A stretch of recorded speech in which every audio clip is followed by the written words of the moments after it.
नमस्कार। आप सभी को धनतेरस की बहुत बहुत शुभकामनाएं।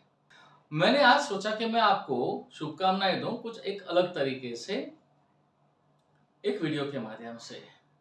अक्सर हम धनतेरस के दिन धन की पूजा करते हैं, लक्ष्मी की पूजा करते हैं, लेकिन कई लोगों को इसके पीछे क्या आध्यात्मिक रहस्य है, इसके पीछे क्या साइंटिफिक रहस्य है, ये पता ही नहीं होता है। तो आज इस वीडियो के माध्यम से मैं आपको ये समझाने का प्रयास करूंगा कि क्यों लक्ष्मी की पूजा हम करते हैं, इसके पीछे क्या स्पिरिचुअल सीक्रेट है और क्या साइंटिफिक तथ्य है। कुछ रेशनलिस्ट लोग इस तरह की बातों को अंधश्रद्धा मानते हैं, पर जरा एक बात समझिए कि धन जो है, लक्ष्मी जो है, धन को हम लक्ष्मी कहते हैं। लक्ष्मी क्यों कहते हैं? धन जो है वो ऊर्जा है, शक्ति है, शक्ति का फेमिनाइन फॉर्म है। और जैसे कि कई बार मैं अपने पहले कई वीडियो में ये बता चुका हूं कि कुछ भी क्रिएशन जहां होता है ब्रह्मांड में, तो ऊर्जा के दो विपरीत ध्रुवों से होता है, फेमिनाइन एंड मस्कुलिन। तो जब हम लक्ष्मी पूजन करते हैं तो एक तरह से हमारी उस फेमिनाइन पावर जो है, फेमिनाइन पावर जो हमें नर्चर करती है, हमें ऊर्जा देती है, उसको इन्वोक करते हैं।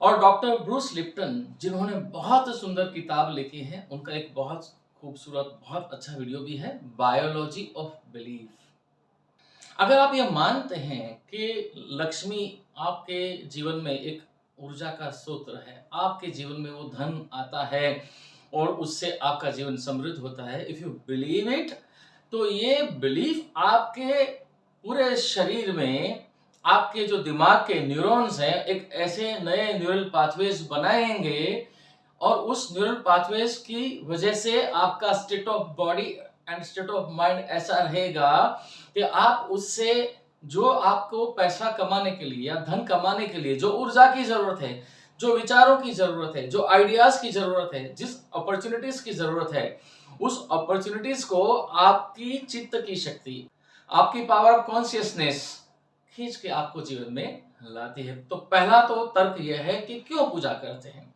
ये कोई महज रिचुअल नहीं है, ये कोई अंधश्रद्धा नहीं है, but if you do it with belief.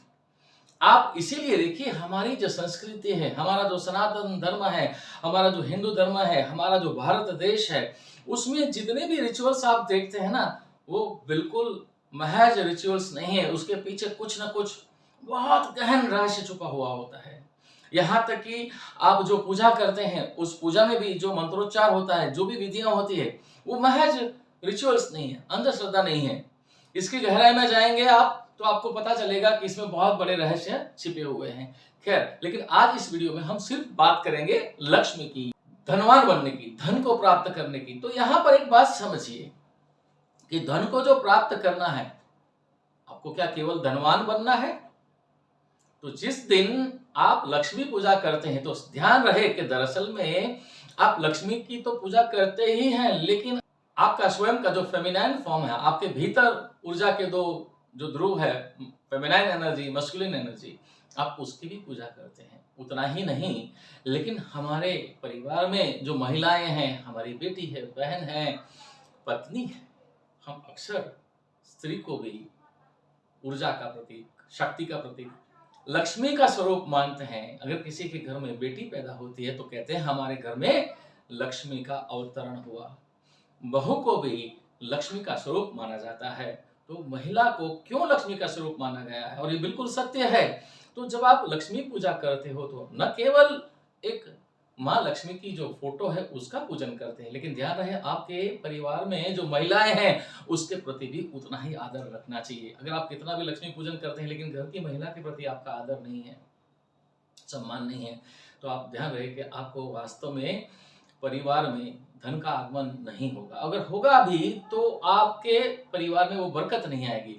तो इसके लिए मैं आपको कहना चाहूंगा कि इस धनतेरस के दिन एक संकल्प करें कि जीवन में धनवान तो बनना ही है, लेकिन साथ साथ धनी भी बने।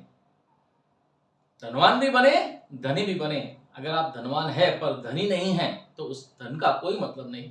आप सोचोगे इसका क्या मतलब कि धनवान बने पर धनी भी बने। धनी मतलब अच्छे गुणों के धनी, अच्छी स्किल के, अच्छी हुनर के धनी, अच्छी कला के धनी, अच्छे ज्ञान के धनी। तो अगर आप इस रूप से धनी नहीं हैं, तो जो धनी नहीं है वो धनवान भी नहीं बन सकता। और अगर कहीं इत्तेफाक से आप धनवान बन भी गए तो वो धन टिकेगा नहीं।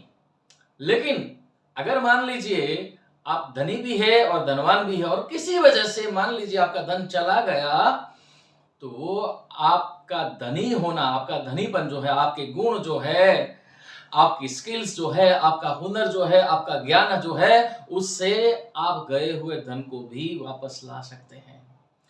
तो याद रहे, फिर से एक बार मैं आपको धनतेरस की बहुत बहुत शुभकामनाएं देता हूं और साथ साथ ये भी आपको निवेदन करता हूं कि धनवान बने, साथ साथ धनी भी बने, अच्छे गुणों के, अच्छे हुनर के, अच्छे ज्ञान के। धन्यवाद।